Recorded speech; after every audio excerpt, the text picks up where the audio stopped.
Hi అండి అందరికీ. ఇగో మా బావి పరిస్థితి అయితే ఇట్లుంది. బావిలో మోటార్ ఉంది. మోటార్ పెడితే రావట్లేదు. అందరు మోటార్లు పోస్తున్నాయి. మోటార్లో కరెంట్ వచ్చి కానీ ఇక గుంజినము లోపలనే పోయింది. పైకే వచ్చింది. ఎందుకు పోసలేదని చూస్తే ఏం బాగు చేసింది ఫ్రెండ్స్ ఈ వర్షం వచ్చి అసలు ఘోరాతి ఘోరంగా. అగో పొలం మళ్ళీ అవి కొట్టుకుపోయినాయి. చూపించిన అగో ఇసుక మొత్తం ఇసుక తెప్పలకి వెళ్ళేసింది. ఈ మోటార్లు ఏం పని చేస్తలేవు. ఉన్న పొలం అన్న బారేసుకుందామంటే మస్తు బాధ అనిపిస్తుంది ఫ్రెండ్స్ అసలు. ఇగో ఇప్పుడే వచ్చినాం బావి దగ్గరికి.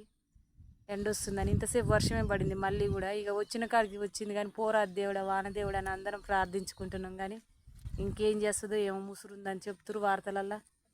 అందరు జాగ్రత్త ఫ్రెండ్స్. ఓకేనా ఫ్రెండ్స్, మీ అందరి కోసం ఒక మంచి మాట.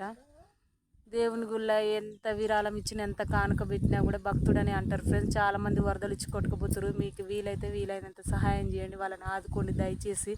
ఓకేనా, పోయినోళ్ళు బొంగ ఉన్నోళ్ళ కన్నా మీరు సహాయం చేయండి. Okay bye. మరి రైతులు కూడా నష్టపోయారు. బాయ్.